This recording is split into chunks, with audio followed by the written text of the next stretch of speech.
I guess, yeah, when you're not speaking, I don't know, I think it works best if you can mute and unmute. Again, that would be appreciated.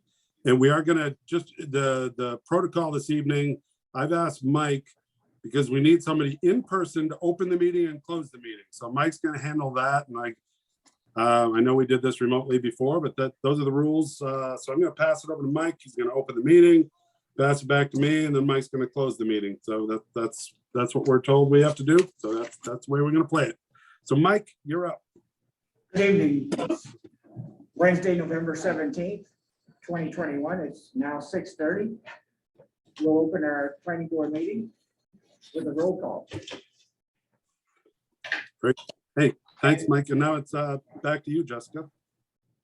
And Phil, just for your record, Mr. Bear just walked in. All right. Sound good. So I'm just taking a roll call of who's with us Robert, right tonight. up here. Yes. Yeah. Roll call for who's participating. So present in the council chambers, we have Michael Costello, Robert Bear, town staff, Kyle Drexler, and myself. And zooming for this meeting, we have yourself, Phil Ruck, the chair. We have Dave Thompson, Krista Schwenser, and Lisa Buck. Thank you. I figured I'd ask you to do that, Jessica. I know I'd do it if I was in person. Either way, next up, we have acceptance of the agenda. Can I get a motion, please? I move we accept the agenda. Very good. Thanks, Mike. Can I get a second? I'll second. Very good. Thank you, Lisa. Any comments, questions on that? I believe we're right on track for as presented. All right, hearing none. Jessica, back to you. For approval of the agenda for the November 17th planning board meeting, Michael Costello, Approved. Robert Bear, Approved. Phil Ruck, Approved. Dave Thompson, Approved. Krista Schwenser, Approved. Lisa Buck. Approve. That's 6-4. Very good. Thank you, Jessica. Next up, approval of the minutes for the October 2021 meeting. Can I have a motion, please? So moved. Very good. Thank you. Can I have a second? Second.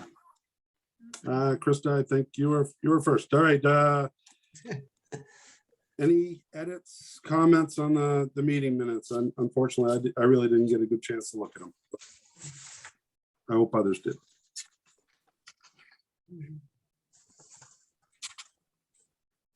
Any comments, edits? I have one small edit on page 5.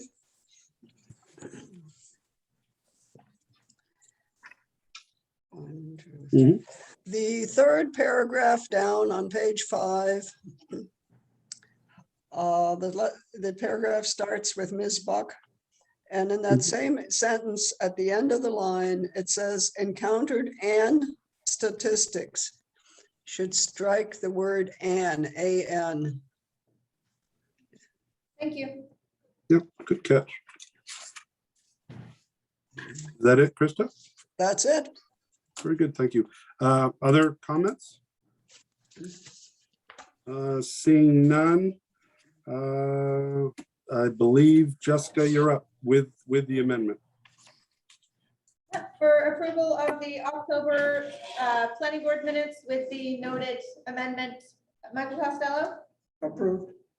Robert Bear, Approved. Phil Ruck, Approved. Dave Thompson. Saying I wasn't present. That's right. Thank you. Krista Schwenser, Approved. Lisa Buck. Approved. That's 5-4 with 1 abstaining. Very good, thank you.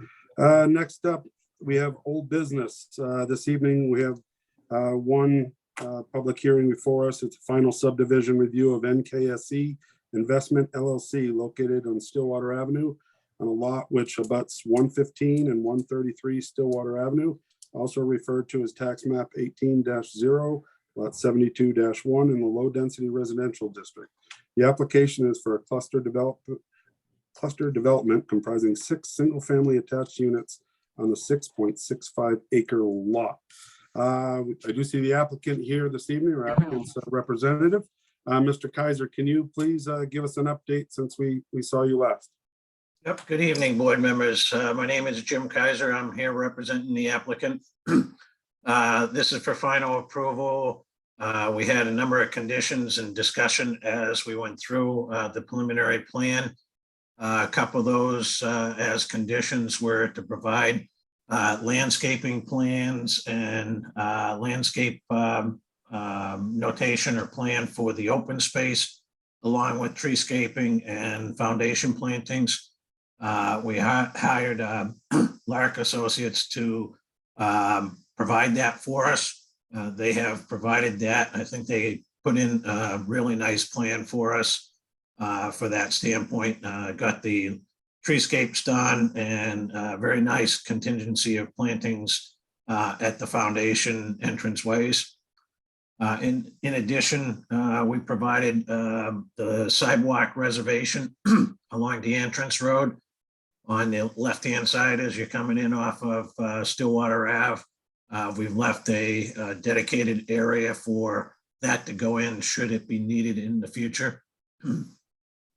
We also provided multiple notes to cover this project because this is a private single-family residential apartment complex. It's all privately owned. So we've added several notes on the plan to identify that all maintenance required is by the owner, that the road would not be taken over by the town, that is a private road and will be maintained with the criteria for space, for travel space, both vertical and horizontal, as you travel the road, especially during the wintertime for plowing. And the one thing we did absentmindedly leave out was the DEP Stormwater Permit, which is a permit by rule. I was kind of going back and forth on that, and in the letter I kind of said I had done it. And at the last minute, when before I submitted, I would change my mind and said I would wait until we got a little bit closer to the meeting, and then inadvertently forgot. Kyle reminded me of that, and I filled out the forms. We're still waiting to get those signed and actually submitted. I did shoot up a digital copy to Kyle today on the application, but that's a permit by rule under stormwater.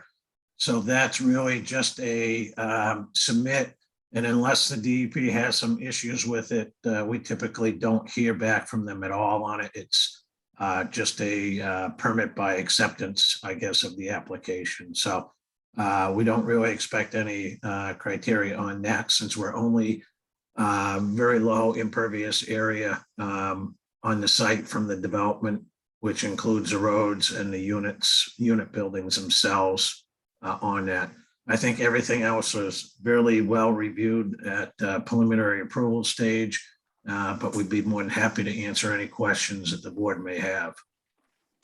Very good. And just to clarify, Jim, I think it's 14 days. If you don't hear from DEP within 14 days, you're good to go, correct? That's my understanding also, correct? Yeah, very good. Kyle, you also provided a summary since the initial application. Can you go over anything that Mr. Kaiser might have missed? Sure. I think Mr. Kaiser covered pretty much everything that my report outlined. Just really quickly, as was stated, the conditions of approval that the board came up with at the first meeting had to do with the private maintenance of the open space, the wastewater systems, and the road. Those were all included on the plans. The landscape plan, which was added, the future sidewalk area, the correction to the open space was made to show that the correct amount of open space is being designated on the plan itself. If you remember, that calculation was a little off the first time. But I believe, other than that, everything has been covered. Aside from the permit by rule application being left out, staff didn't have any other issues or remaining concerns. with the project. So, yep, as well, unless the board has any questions, we felt pretty comfortable with where the application was. Good, thank you, Kyle. So before I open the public hearing, do we have any questions of the applicant from the board? Well, I guess I have one question, and that is the space reserved for the sidewalk on the left-hand side of the drive. Yep. Is that, when you do the rough grade, is that going to be wide enough? Is that wide enough so that the sidewalk could be put in if it's needed? Or they have to go back and put in and redo the grade? It will have to go back and adjust the grade on that sidewalk to bring it up to the pavement elevation. But we have enough room so that the grading elevation wise and the side slopes will be adequately accommodated in that. Okay, so yeah, no, my understanding, is a very good question, Dave, but no additional impact to the wetland. You just might have to bring it up to grade for the sidewalk. Correct. Yeah. Okay, There might be a little bit, as if it goes all the way out to Stillwater Ave, we will have to file an adjustment and probably make a notification because we're right at the threshold for notification on wetlands. So okay, if that does go in, we will have to file a tier 1 permit to accommodate that little bit of additional fill on it from that standpoint. But I don't see that as being an issue. okay. Any follow-up from the board? Other comments or questions? Well, I have one comment on the landscape plan, which I was happy to see. It's, as Mr. Kaiser said, very nice. I would suggest that you ask your landscape person to reconsider the American elms. He has 2 of them in there. Yep. And they are reputed to be Dutch elm disease resistant, but that does not mean that they're immune. And there's a lot of active Dutch elm disease in our area here. So they're going to be tested very severely. And I think rather than ending up with dead trees, if he would select something else, that would be better. We did have that. Originally it was 2, we bumped it down to 1. And then we did some other adjustments on that and bumped it back up to 2 trees. He assured me that they were, resistant from that standpoint, because I asked the same question, or I assumed these were disease resistant on it. I know nothing's a guarantee on it, but I think in talking with him that he felt with the spacing on that site that they were going to be at least accommodating from that standpoint, but I can certainly discuss that with him. Okay, when you do, the Missouri Botanical Garden, which is a good source of information, says that if you plant these, you need to spray them and you need to prune them to protect them. Okay, and I don't think you want that things that need that much care. No, that was not the intent. I will certainly check on that and run that by him from that standpoint. Thank you. Good, thanks, Krista. Other comments? All right, I think I am going to open up the public hearing. Kyle, Jessica, do we have anybody either on the line or any email correspondence, anything from the public? There's no one in person to make comment. I don't know if Bill, is there anyone raising their hand who wants to comment that you see? Nobody has raised their hand. I don't see anyone. We did receive one email in response after the preliminary plan last month.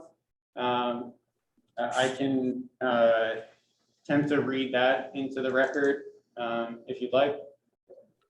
Might as well, please. Okay, let me just try to find where I put it.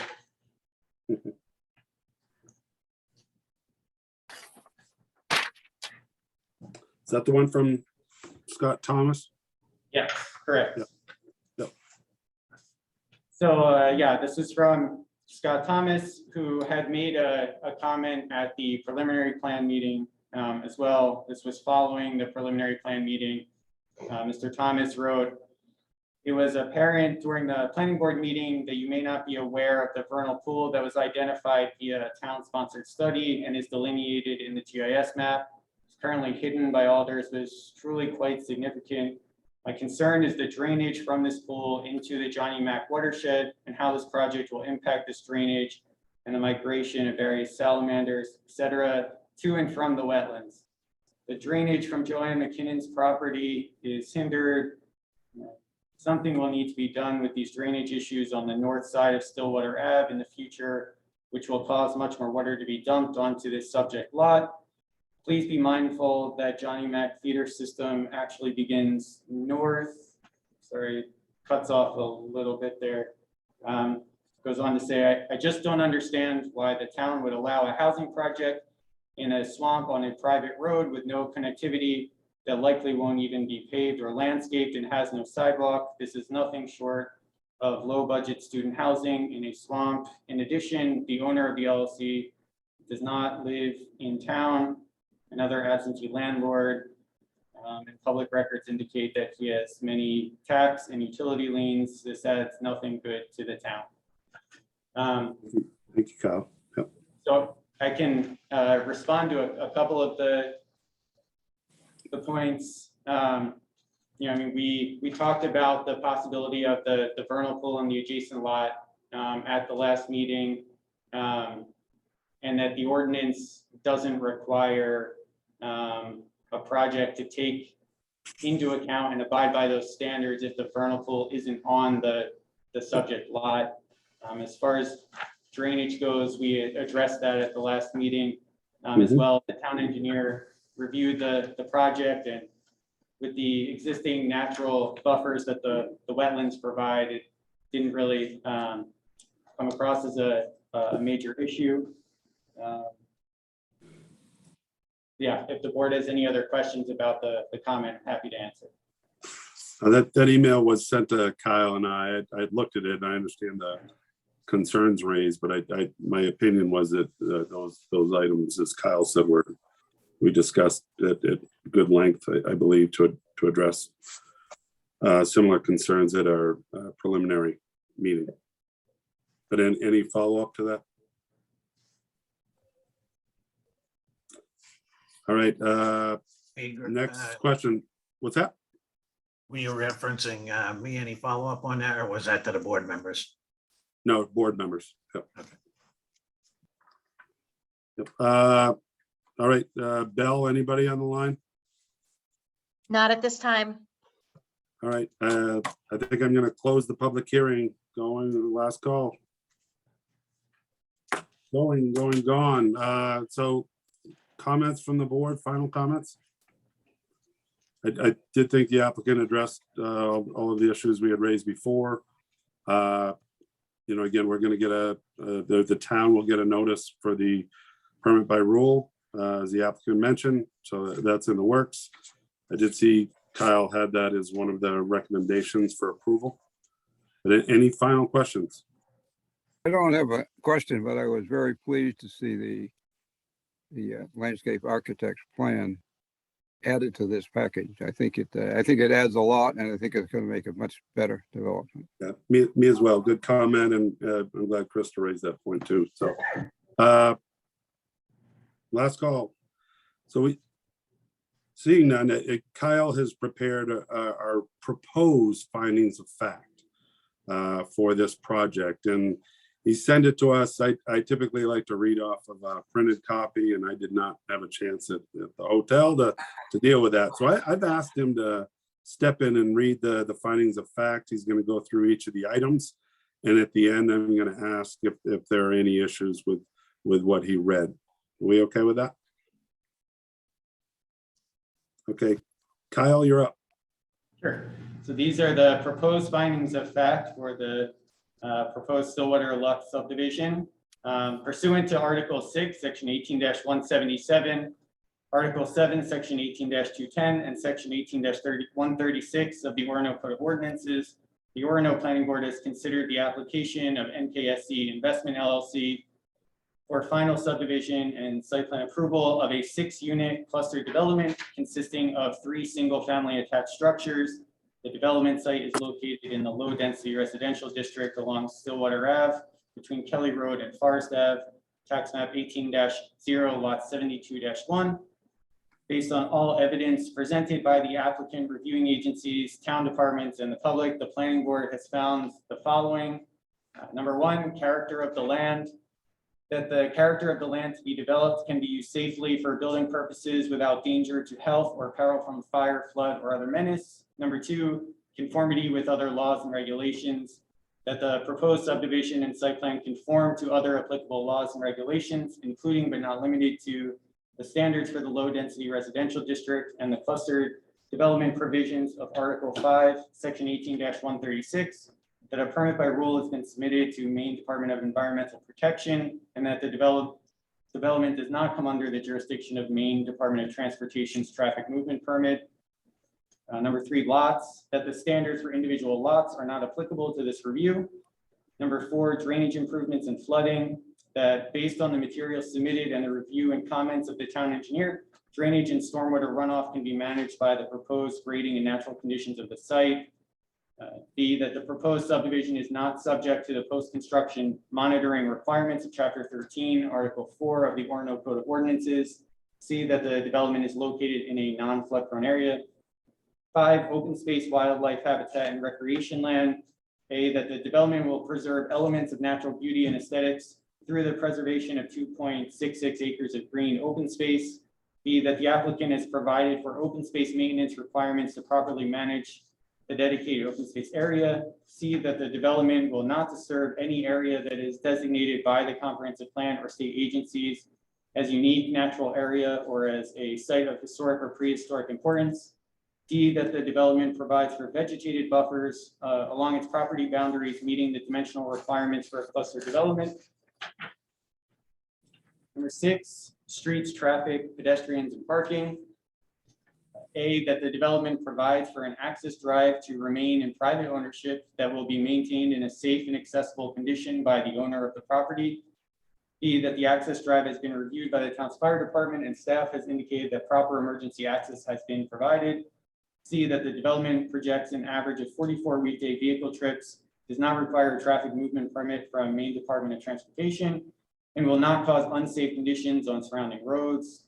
D, that the development provides for an adequate internal pedestrian circulation system by locating walkways in between the parking area and residential structures, as well as providing dedicated open space on the plan for the potential future development of a sidewalk along the access drive. E, that the adequate off-street parking is provided in accordance with the land use ordinance. Number 7, pollution control. A, that the development will not result in undue surface or groundwater or air pollution. B, that the development provides for erosion controls such that there will not be unreasonable soil erosion or a reduction in the land's capacity to hold water so as to create a dangerous or unhealthy condition. C, that the development is not located within an aquifer recharge area and will not adversely affect the quality or quantity of groundwater. 8, utilities and solid waste management. A, that the development proposes to utilize well and septic systems to provide for water supply and sewage disposal, and that the application has provided provisions for proper maintenance of the wastewater system. B, that the development will be provided with adequate utilities, including underground electric being provided to each residential structure. C, that the development has provided for properly screened dumpster area with a turnaround to manage solid waste disposal. D, that the development does not involve the handling, storage, or use of any hazardous, special, or radioactive materials. Number 9, signs and lighting, that no signage is being proposed as part of the development. B, that the development is not proposing any lighting located around the site, and that the only exterior lighting will be located at the entrance to each unit. Number 10, noise, that the development has the ability to conform to the noise standards contained in Chapter 13 of the town's Code of Ordinances. And finally, 11, financial and technical capacity, that the developer has adequate financial and technical capacity to meet the standards of the ordinance, and that because the developer will not be constructing any public improvements as part of the project, no subdivision improvement guarantee is required. Good. Thank you, Kyle. Does the board have any issues with the proposed findings that Kyle just read to us? All right, I see none. With that, I believe we're ready for a motion.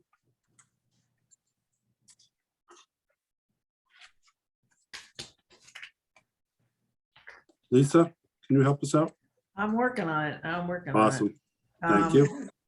The pressure. Yeah. Yeah. I'm gonna probably screw it up, but you guys will help me. I move that we accept the petition from NKSE Investment LLC regarding the Stillwater Ave site tax map 18-0 lot 72-1 in the low density residential area for a request for the final approval of a 6-unit single family attached cluster development. That sounds good to me. Okay. Thank you, Lisa. Can I add in the condition? With the conditions Oh, yes. Yep. that were stated in the finding of fact. Is that good? We okay with that, Kyle, or should she read the 3 recommendations from your review? Yeah, I would read the 3 Right. recommendations. Lisa, yeah, just the I got last 'em. page.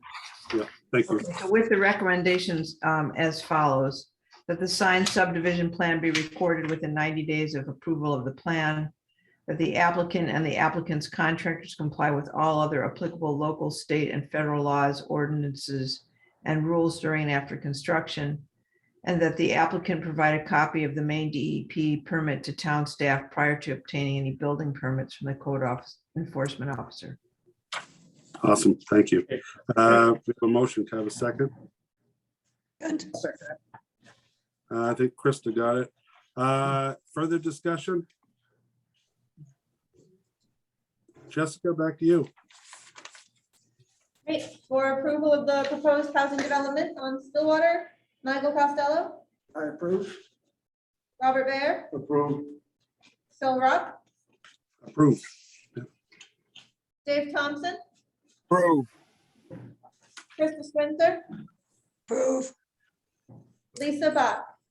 Approved. That's 6-4. Very good. Thank To you. thank the board very much for all their input and assistance on this project along with the town staff. Thank you very much. Appreciate that, Jim. Thanks. All right, next up, we do have 3 public hearings this morning under new business. First up is an amendment to an approved site plan by Regional School Unit 26 located on 6 Goodridge Drive, tax map 27-0, lot 12 in the medium density residential district. The application is to clarify the necessary fence width opening for proper emergency access around the athletic field. Do we have a representative from this project to provide a summary for us? So they had, the applicant had stated that they were going to attend remotely, but we're not seeing them on the attendees list on Zoom. Okay, So if you'd like, we can go to the staff report, or we can shift it down on the agenda, maybe. And right. bump together right now. So you didn't get any indication that the applicant wasn't going to be here this evening? She just arrived. There we go. Good. All right, Belle, if you've given him access. The applicant's representative, we just requested that you provide a summary of the project and what we're reviewing this evening. So I've requested that they become a panelist, but they'll need to accept the panelist invite on their screen in order to become the panelist. Very good. I hope they heard that.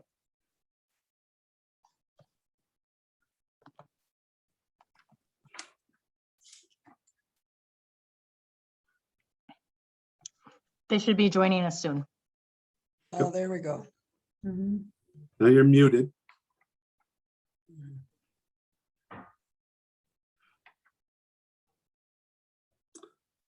There, I see Meredith. Meredith, you're muted.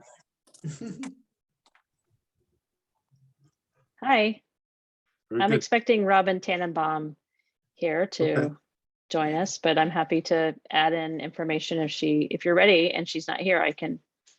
Yeah, what Move we've ahead. asked, this is seems to be a pretty relatively straightforward request, or, that we have to review. And I'm surprised that this is coming before us, but I do understand that. But what I've asked is if you could just give us a brief summary of what we're reviewing today.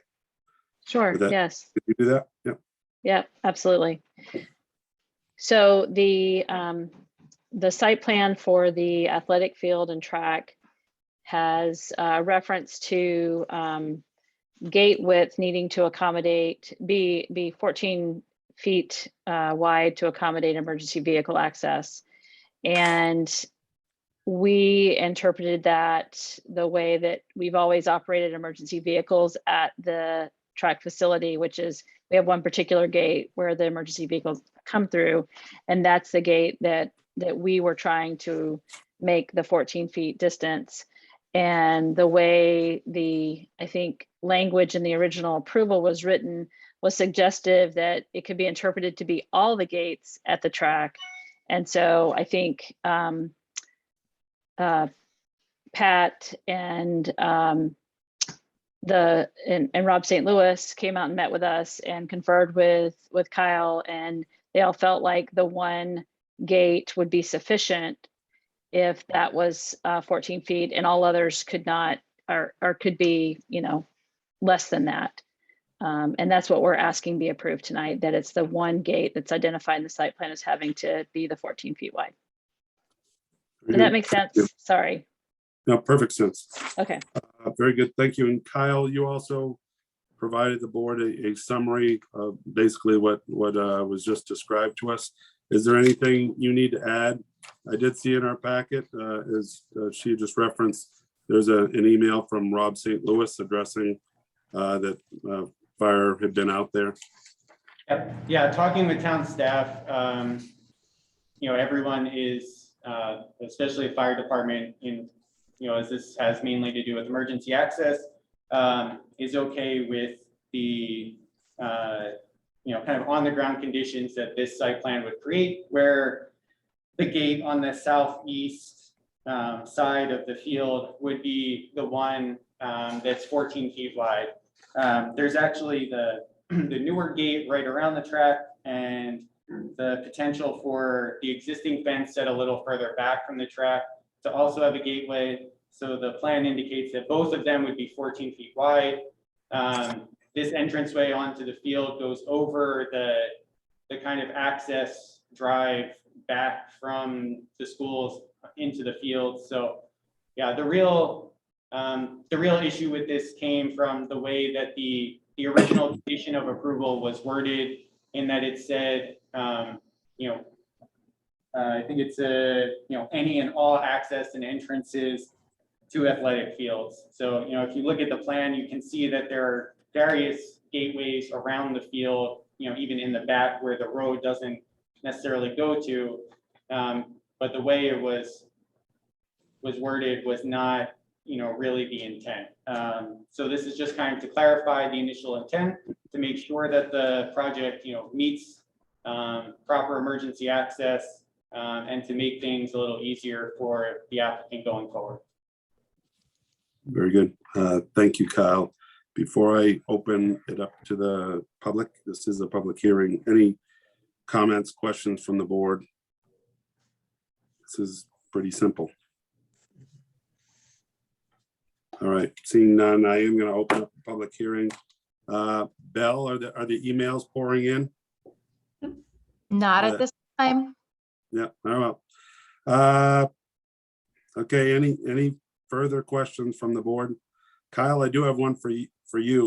When I look at this is pretty minor on the grand scheme of things. Is this the type of project that town staff could review perhaps in the future, rather than sending it to the board? We had discussed it amongst staff as to whether this would qualify as a a minor change that could be approved by the code officer, or whether it had to come back to the planning board for an amended approval. It was, I think we obtained a legal opinion from the town attorney, just to double check, and it's his recommendation that it should come back to the planning board, mainly because of the fact that it was a specific condition of approval that the board made, and the way it was worded, you know, seemed to indicate that all of the fences should be that way. So I think it was a unfortunate, you know, kind of situation to be in, but it was the easiest way to kind of clean it up officially, was to do it this way. Very good. Thank you. Figured I'd ask. Bell, anybody online? Nope. No. All right. I'm going to close the public hearing.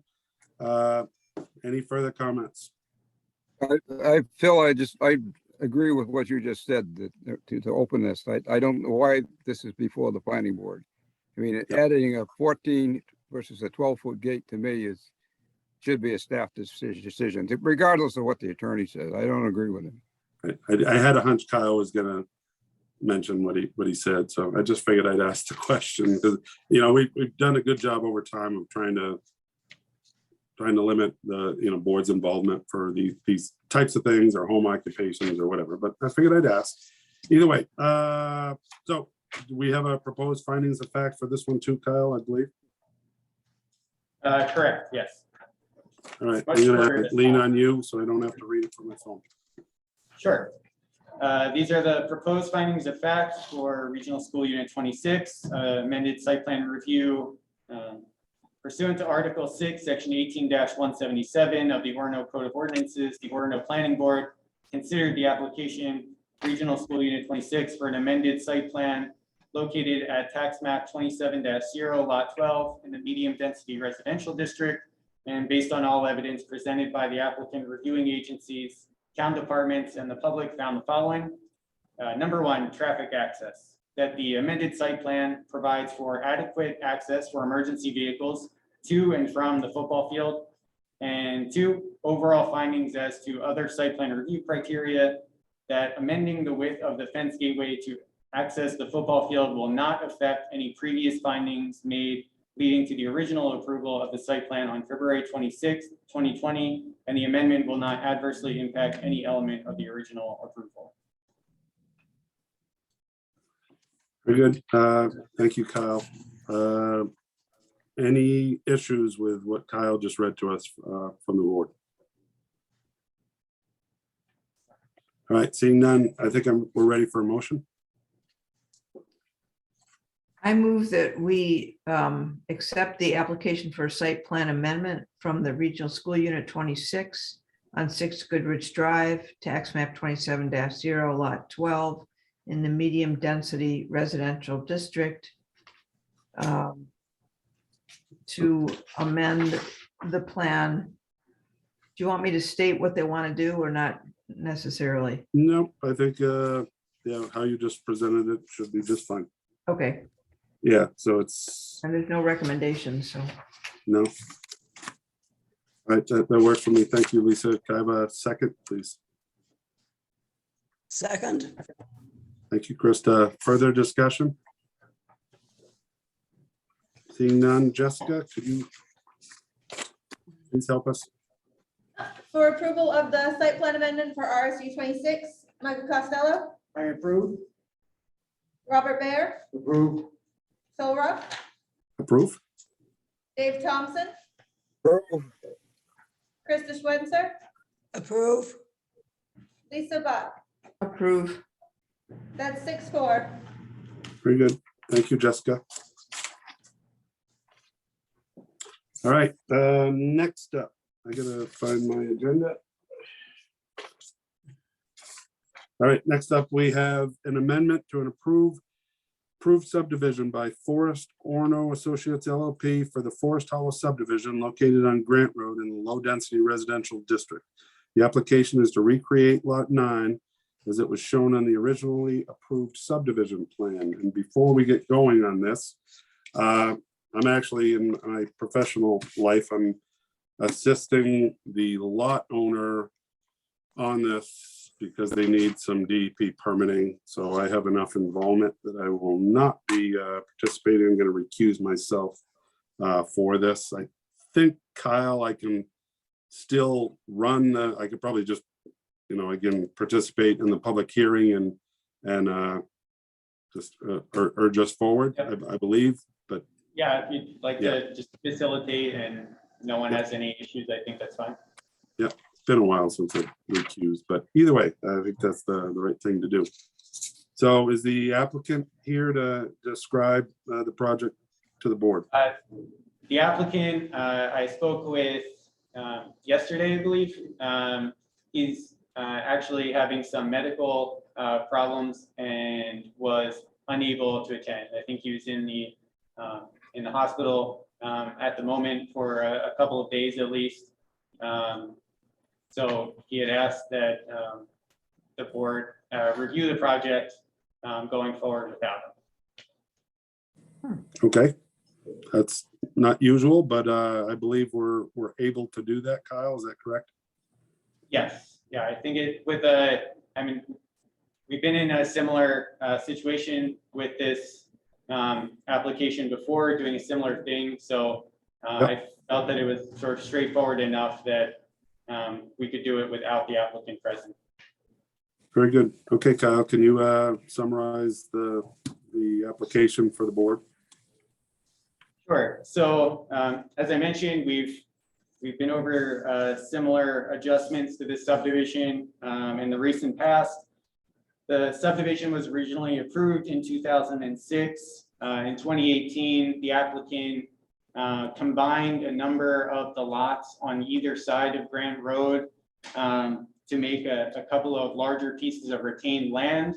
At the time, the applicant hadn't been selling as many lots as they would wish, and to sort of reduce the impact of the taxes, had wanted to combine into a couple larger pieces of retained land. Since then, I believe the applicant has been having more and more interest in lots in the subdivision and finding buyers, and has been progressively coming back before the board to amend the subdivision to recreate some of those lots exactly as how the board originally approved them in 2006.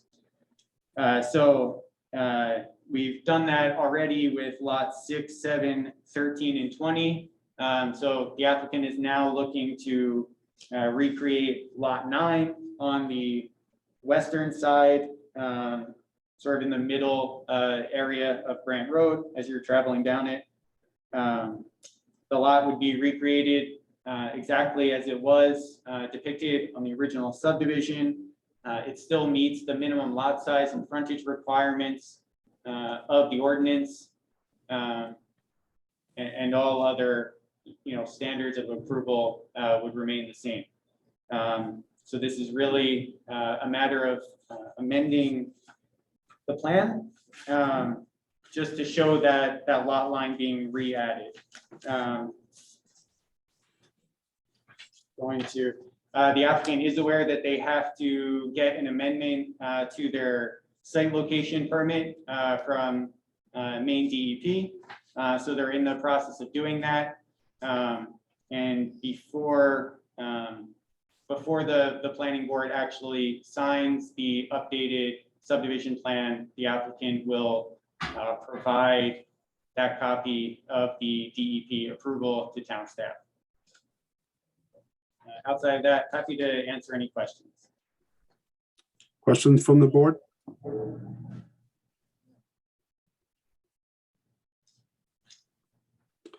All right, this is a public hearing, so I'm gonna open that up. Belle, is there anybody waiting? Not at this time. Very good. I guess I'll give it a couple minutes. So any issues, Kyle? Just curious on this So this will be the process. This is again, multiple times here.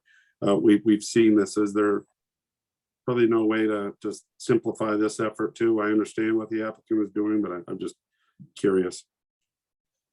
Yeah, outside of having a conversation about with the applicant about, interest in doing, a bigger chunk of the remaining land at one time and redividing that back out to Yep. how it's originally portrayed. That the ordinance doesn't really allow for an easier mechanism to, it's technically amendment of the subdivision and recreating subdivision lots, and the ordinance requires that to go back to the planning board. I thought you'd say that again. Oh, well, Bill, anybody? No, All right, I'm gonna close the public hearing. Again, any final comments from the board? Seeing none. Kyle, I believe you have proposed findings of fact again. Yes, another abbreviated version. So these proposed findings of fact are for the Forest Hollow subdivision, amended subdivision review. Pursuant to Article 7, Section 18-210 subdivision review of the Orono Code of Ordinances, the Orono Planning Board has considered the application of Donald Benson to amend the Forest Hollow subdivision originally approved in July 2006 by recreating Lot 9 as it was depicted on the 2006 original subdivision plan. The property is located in the low-density residential district on Grant Road, and based on all evidence presented by the applicant, reviewing agencies, town departments, and the public, the planning board found the following. Number one, lots that the proposed amendment will recreate Lot 9 as it was approved by the planning board in the 2006 subdivision review from the retained land area on the west side of Grant Road. Further, that Lot 9 meets the minimum dimensional requirements of the low-density residential district. Furthermore, that any future division of the retained land which constitutes the creation of subdivision lots will be subject to land use ordinance standards in effect at the time of the subdivision. Number two, overall finding as to the other elements of the Forest Hollow subdivision, that recreating Lot 9 from the original 2006 subdivision plan will not affect any previous findings leading to the original approval of the Forest Hollow subdivision and will not adversely affect any element of the original approval, including standards for sewer and water utilities, pollution control, stormwater management and drainage improvements, the roadway and traffic circulation, or financial and technical capacity. Further, that all other findings of the planning board with respect to this development at its meeting of July 19, 2006 are unchanged and remain in place. Thank you, Kyle. Again, those were proposed findings of fact. Does the board have any issues with what Kyle just relayed to us? Or to you? All right, I'm not seeing any. I believe we're ready for a motion. I move And that, one, yeah. just before we get going, just one quick question, because I'm recused. Formally, do we need to appoint Bob Bayer as a voting member? We hadn't really done that, but isn't that what we usually do? Yeah, we can. There we go. Yep. All right, Lisa, back to you. Okay.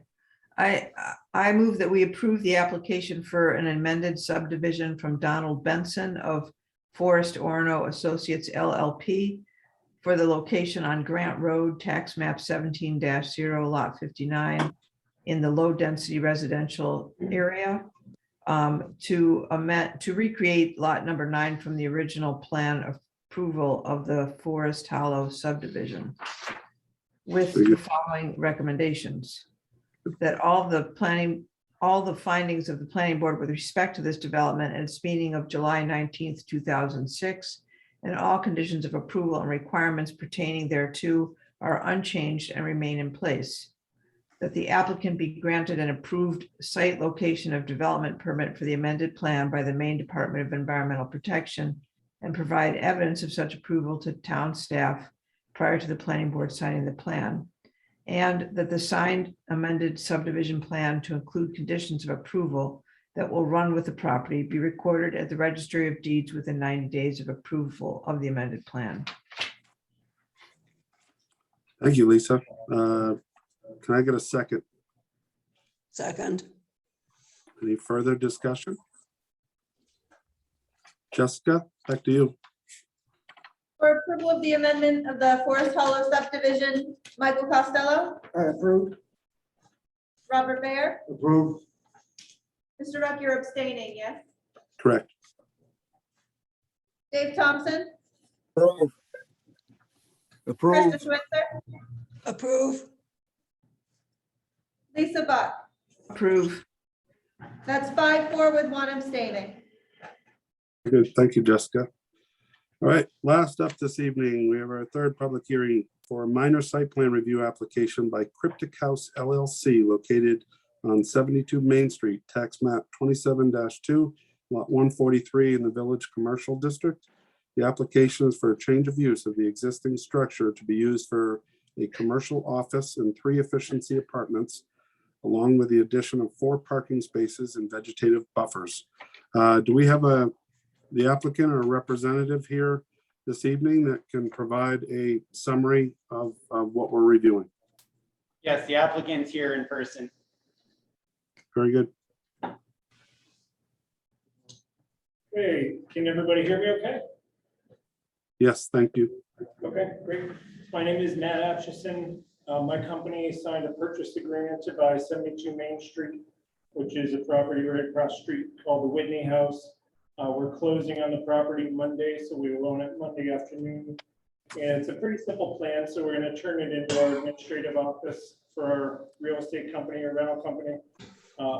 The front 3-story section of the building, which is the historic section of the building, will be the office. The rear, less finished addition, we're looking to convert into 3 one-bedroom efficiency apartments. And to meet code, we're adding 4 additional parking spaces along with a vegetative buffer. Very good. Anything else? Nope. Very good. Thank you. And Kyle, you also provided the board a review of the project. Do you have anything to add to that? Sure, I can touch on some of the ordinance requirements for something like this. So the lot is located in the Village Commercial District. It's in the downtown area.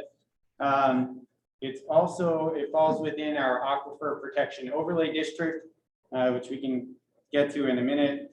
The project isn't proposing any exterior changes to the structure or exterior additions to the structure. The only impervious area being added is that approximately 800 square foot parking area to add those 4 spaces to meet the requirement for the residential unit parking.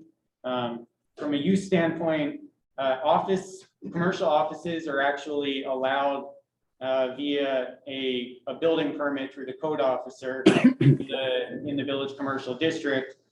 So that alone doesn't trigger planning board review. However, the 3 efficiency apartments, in a single structure, 3 units constitute a multifamily dwelling. So that does trigger site plan review for the planning board, which is really why this project is before you.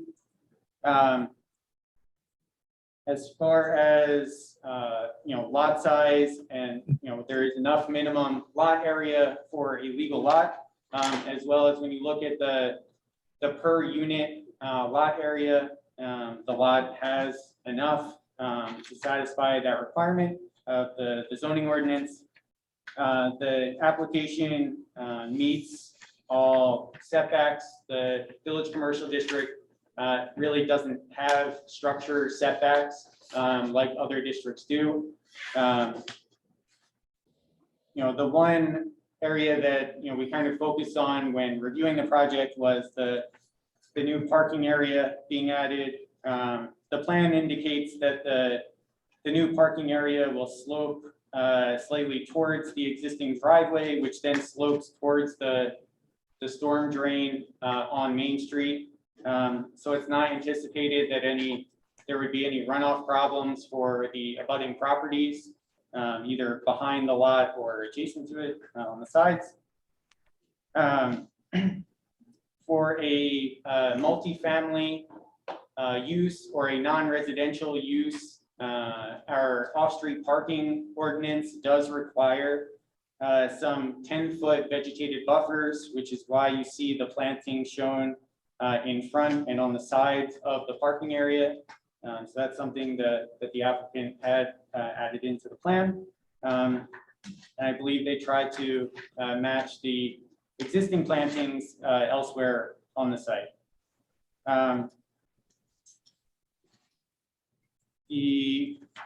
As far as traffic and access are concerned, access isn't really changing. There's no changes to the driveway or curb cut.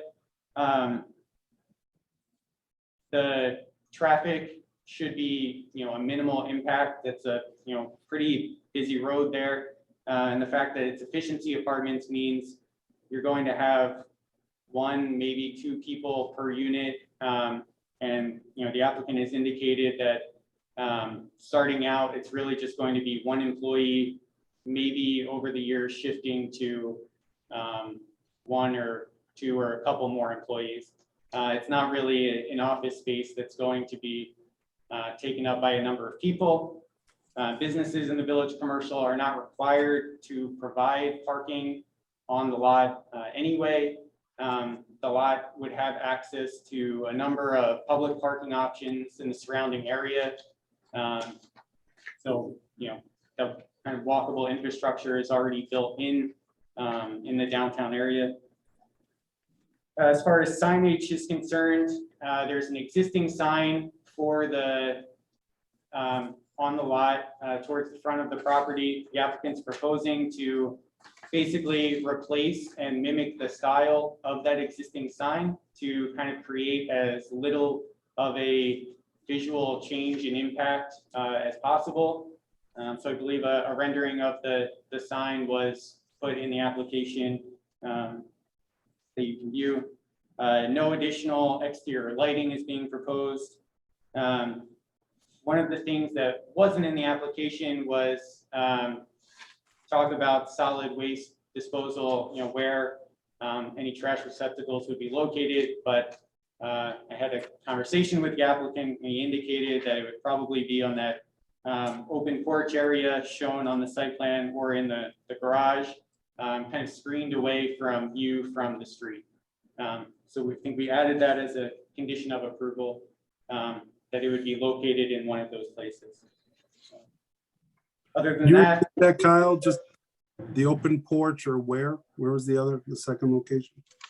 or in the garage area. Okay. Yes. Other than that, there aren't any existing natural areas of concern on the lot. I guess the final thing to mention is that the property is on the National Register of Historic Places. So as many of the structures on Main Street in that area are. So the ordinance does require that any projects, whether it's a building permit or site plan review that involve a structure or a lot, with those historic resources, obtain comment from the State Historic Preservation Commission. And that comment from the state is meant to be a recommendation that the planning board considers in their approval. The applicant indicated that they spoke with the State Historic Preservation Commission, and that because no exterior changes to the building were really proposed, that there were no issues or recommended adjustments to the project. However, staff indicated that we would like to see something in writing from the state commission, just to verify that, to put into the file, so the board can kind of check off that as a finding, and that was added as a condition of approval, that if the board decided to approve the project, that that verification would be provided before any building permits were obtained. Outside of that, I think staff found no other issues. The capacity for water and sewer are there. Letters from town staff have been provided. Yeah, any other questions? Happy to answer. Very good. Thank you, Kyle. So before we open the public hearing, I do want to limit this to questions from board members. Does anybody have any? Yes, I guess I have a question. We have three Sure. apartments, right? Yep. Apartments, it could be up to 2 people in each one, is that correct? Well, it just doesn't think, I don't think there's enough parking spaces. There would be 6 coming out of the apartments, and we got 4 spaces, and then you got employees. There's at least 2, maybe 3 or 4 employees. And that's what I heard is they're going to use the downtown parking area.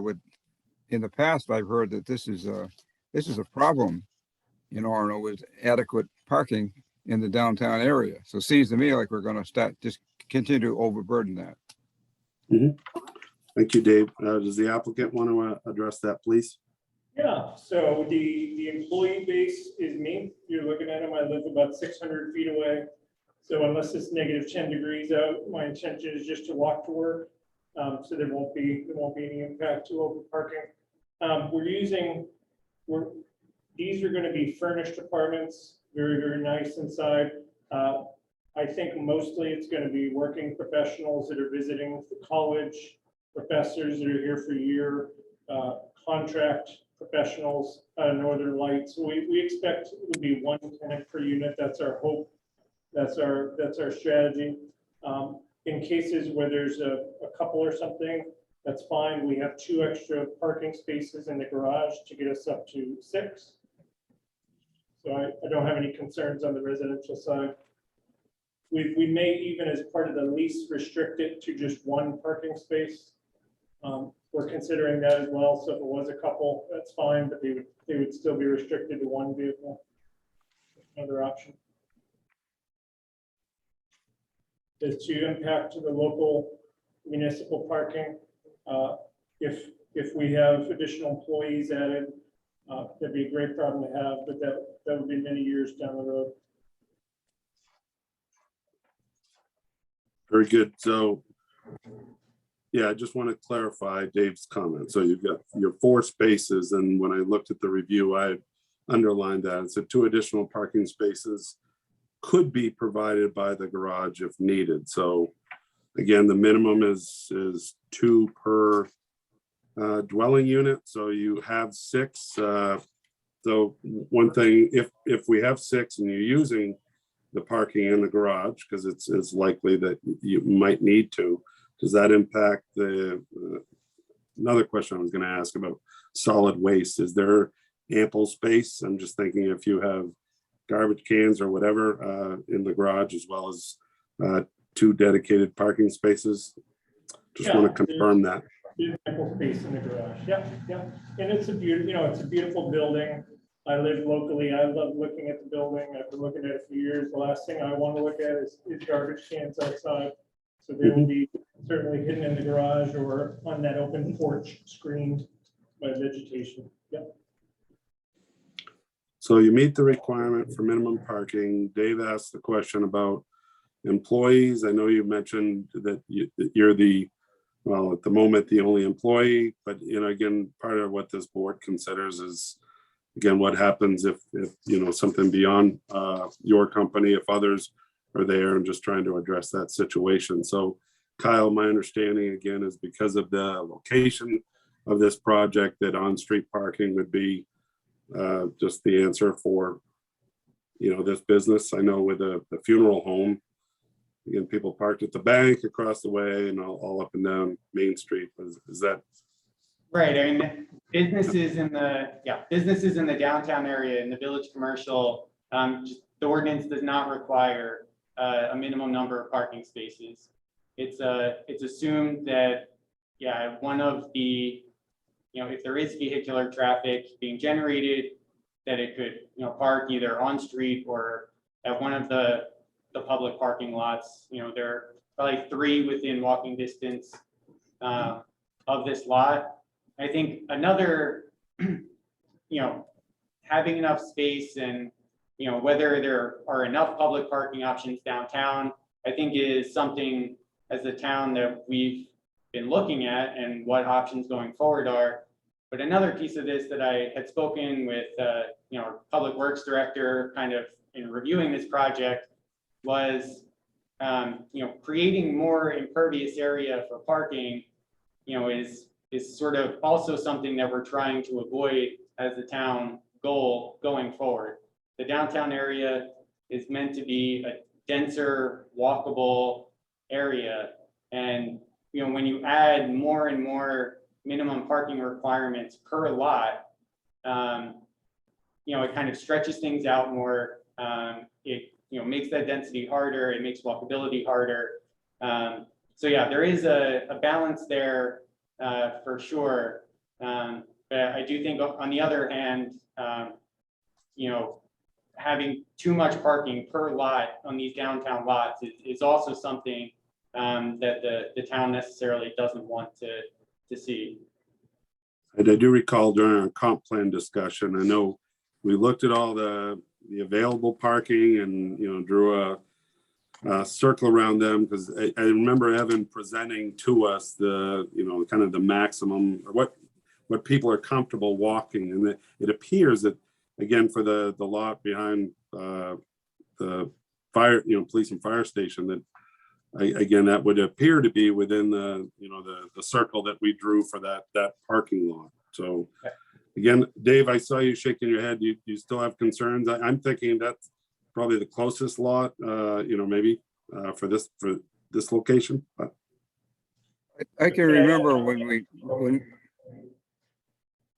Dave? I have a chance to speak, when we, as a board, went over the comprehensive plan and redid it. Krista was on it, you were on it, and I was on it.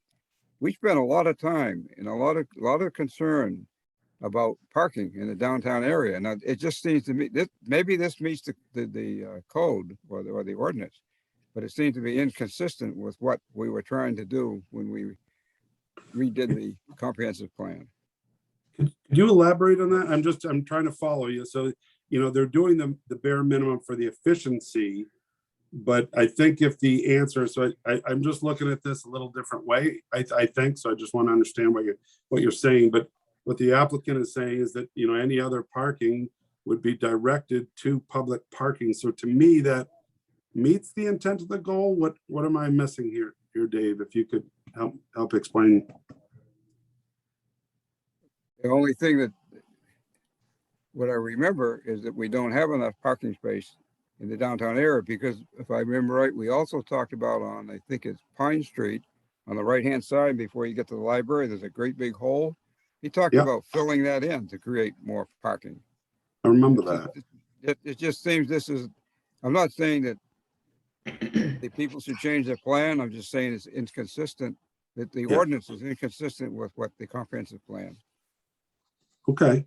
Yeah, I was just thinking for location, and I understand it, and I recall those discussions too. I was thinking with proximity to me with this project that, you know, again, that we talked all about parking, and I don't think hardly anybody uses the available parking, you know, in the ASA parking lot and that municipal lot, because either we don't direct them to that parking area. It's very underutilized. People try to pack into the parking lot, municipal lot behind Pat's Pizza and, you know, that lot. But again, trying to direct people to all the other spaces. And with this project, the one behind the town office seems to be, again, probably proximity wise, the closest. So it's a matter of getting people to where available parking is. I know they use the new UCU lot. They use, you know, try to squeeze in behind Pat's, but I don't know.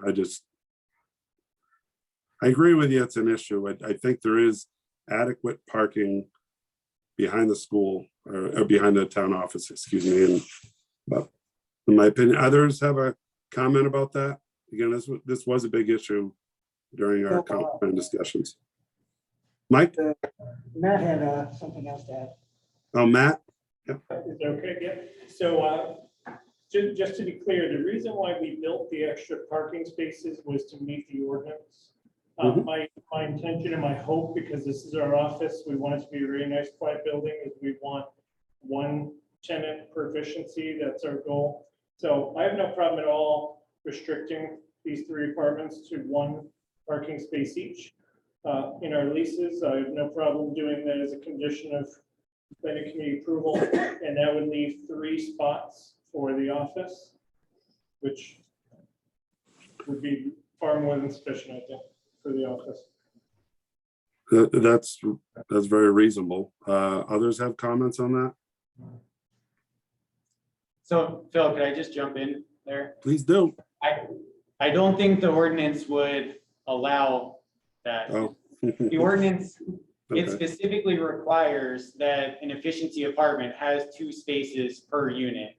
Now, if the applicant wants to only, personally in the lease for the units, restrict it to 1, I think that's fine.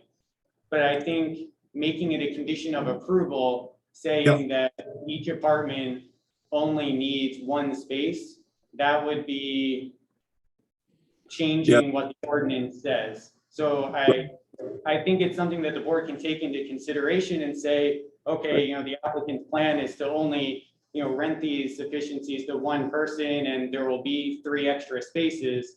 But to make it an official condition of approval, I think would pose some problems. I don't think we need to go there. They're meeting the minimum, and then it's their choice if they want to further restrict, and that might address Dave's question. So if the applicant's willing to do that, I guess address that concern, then, but that's on you, not on the board. Other comments? Questions? Again, I just want to go back to solid waste, and again, your intent was, we're not talking dumpsters. You've got an office. I know you said you're the only employee, and probably a minimum number of people in the efficiency apartments. Was I assume you weren't thinking dumpster, you were thinking garbage cans, because Roll off containers. Roll off cans. okay, yeah.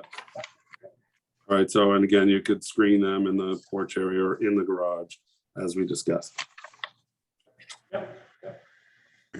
Very good. I want to talk a little bit about, again, there was a request, and our town engineer brought this up about the groundwater, the aquifer zone. And I just want to remind the board, I believe, again, when the church project, and I'm spacing on the name, but when that was turned into the event center nearby, I believe they had a similar request, if I remember correctly. So again, Kyle captured it well in his review that this project doesn't really have a large impact on groundwater resources based on the minimal changes. But I do recall we talked about that for another project, and that seemed reasonable to me. Any further comments before I open this up to public hearing? Can I go back to the dumpster area, Bill? Yeah. Just to clarify, no dumpster, so you're having trash cans, so who would be putting the trash cans out to the curb? The tenants? Yeah, or so the we owner? would do that. The owner would, and they'd be pulling them back in from the curb, Right. so you wouldn't rely on your tenants to put the garbage out. Well, I would be afraid if I did that they'd sit there for 4 hours. That's what I was And I don't want to referring look to. at them, yeah. Either way, they would end up overflowing, and not taken to the curb, Right.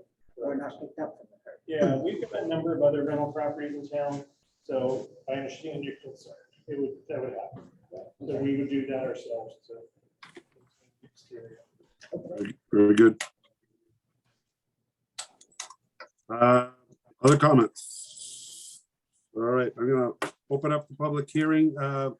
Bell, is there anybody in the audience or anybody online? Nobody has raised their hand. Anybody in person, Kyle? No, there is not. Okay. Again, any other comments? I want to leave the public hearing open for least a minute or two.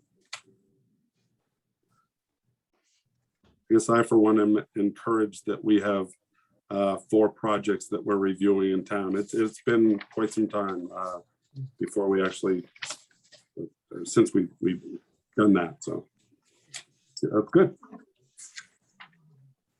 All right, Bell, last call. Anybody online? Nope. All right, I'm gonna close the public hearing. Again, last call for internal comments. All right, Kyle. Again, One I second, believe- Bill. Well, just one question, and this may seem a little odd, but I'm wondering about the environmental issues internal to the building based on its previous use as a funeral home. Is that anything that you think about, or I'm just thinking of being an undertaker and what the chemicals are that are involved? So that's a great question. So my understanding from the previous owner, Brooklyn Smith, is that they weren't preparing bodies there. This was a chapel that was for service. So they own a funeral home in Bangor. That's where all the preparation was done. We had to go through environmental surveys with our bank as well for that reason. So that's my understanding. I haven't been all my tours of the property. I think that's accurate. I haven't seen anything anywhere that makes me think it was used for preparation or cremation. There's no infrastructure there. There's no evidence that there was infrastructure there. I will have ServPro go in and just give it a good thorough cleaning before we, go start occupying it. But I don't think that ever happened. It's just an afterthought. Yep. Oh, good question. All right, any others? All right, Kyle, I believe you have prepared proposed findings of fact again for the project for us to consider. I'm going to ask that you read through them again, and I'll ask the board after for comments or concerns. Sure. These are the proposed findings of fact for Cryptic House LLC, minor site plan review. Pursuant to Article 6, Section 18-177 of the Orono Code of Ordinances, the Orono Planning Board has considered the application of Cryptic House LLC for a commercial office and 3-unit multifamily dwelling located at tax map 27-2, lot 143 in the Village Commercial District, and based on all evidence presented by the applicant, reviewing agencies, town departments, and the public, found the following. Number 1, requirements of the district: that the proposed use is an allowable use in the Village Commercial District, an aquifer protection overlay, and that the proposal complies with the applicable dimensional requirements of the district. 2, compliance with town ordinances and codes, that the proposed use, structures, setbacks, buffers, and layout meet the provisions of applicable regulations of the town, including all pertinent sections of Chapter 18 Land Use Ordinance. 3, utilization of the site, that the project is primarily a change of use of the existing structure located on the lot, and that the only addition to impervious area on the site will be for the addition of 4 parking spaces. This construction is within the natural capabilities of the site, is located in a suitable area, fits with the existing topography, and can accommodate any drainage associated with the construction. 4, traffic and pedestrian access, that the proposed development provides for adequate parking based on Section 18-135 of the Land Use Ordinance by providing opportunity for 6 parking spaces. In addition, the project is located in the downtown area with access to multiple public parking options. Furthermore, that no changes are proposed to the existing curb cut and driveway, and that safe vehicular access to and from the site will remain in place. 5, storage of materials, that there will be no exposed storage of materials. 6, stormwater management, that adequate provision has been made for the collection and disposal of all stormwater. 7, erosion control, that the applicant will utilize best management practices for erosion control based on recommendations from the code enforcement officer, if any are necessary, when constructing the parking area. 8, water supply and sewage disposal, that the site can be served by off-site water supply and sewage disposal, and that capacity letters from both utilities have been provided as part of the application. 9, utilities, that no changes to the existing utilities are proposed. 10, natural features, that natural features are preserved on the site insofar as practical, and that new vegetation has been proposed to provide a buffer around the parking area expansion. In addition, no significant wildlife habitats or sensitive natural areas have been identified. 11, groundwater and surface water quality protection, that the proposed use will not adversely impact the quality or quantity of groundwater available to abutting properties or to public water supply systems. 12, hazardous, special, and radioactive materials, that the use of the site does not involve the handling, storage, or use of hazardous, special, or radioactive materials. 13, shoreland relationship, that the site is not within a shoreland area. 14, solid waste management, that the proposed development provides for adequate disposal of solid waste by locating any trash receptacles in the porch or garage areas out of view from the street. 15, historic and archaeological resources, that the existing building proposed for redevelopment is on the National Register of Historic Places, and that the project is not proposing to make any exterior changes to the existing structure. Furthermore, that a letter from the Maine Historic Preservation Commission will be provided to town staff prior to the issuance of any building permits, verifying that no design changes are recommended by the commission as part of the proposal. 16, financial capacity, that the applicant has the financial capacity to carry out the project. 17, noise and lighting, that the facility will operate within the noise and lighting standards and town ordinances. That's it. Thanks, Kyle. It's nice getting to take a break from reading all those. I don't wanna- Yeah, you're recruited. Oh, well, yeah, good work. All right, so we have proposed findings of fact. Are there any issues or comments with all of the items that Kyle just read to us so beautifully? Yep.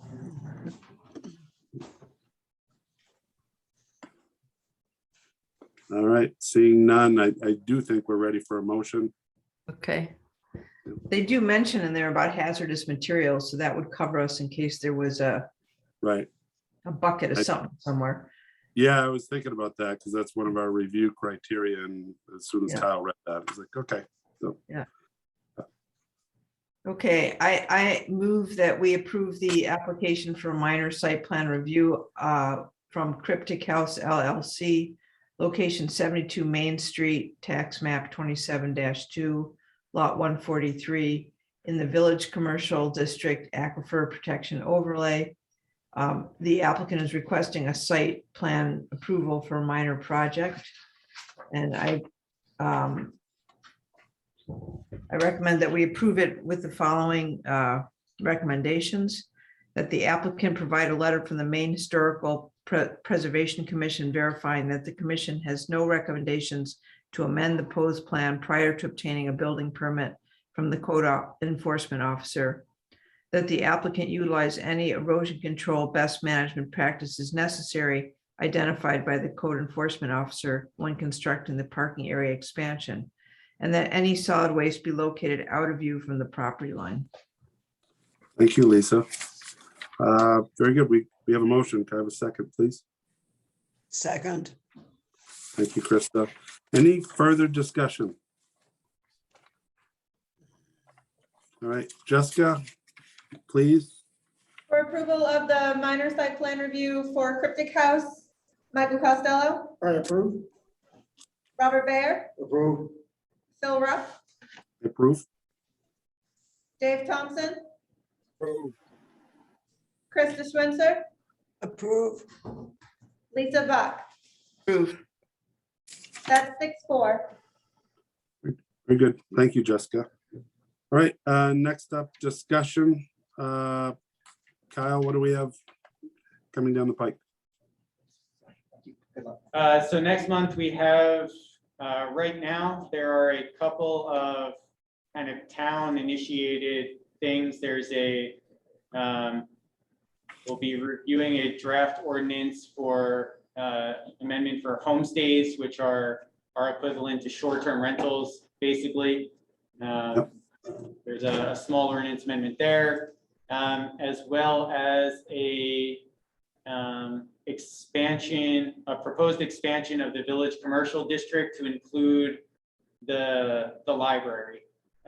So the library and the senior center there are actually located in the MDR districts, and council has discussed the idea of expanding the village commercial to include those lots. You know, so it can, as they're looking to add on to the library a little bit, I believe. So those are the only two things that we have so far, and I believe that any projects would have had to have come in by now or very soon. So I think that those will be the only two things that we review in December. But there are some other bigger projects that are kind of at the conceptual level that we'll probably start to see in the next few months. Well, that's encouraging. Yep. Well, very good. Thank you. Last up is adjournment. Can I get a motion, please? So moved. Thank you. Can I have a second? Second. All right. Yeah, that was quick.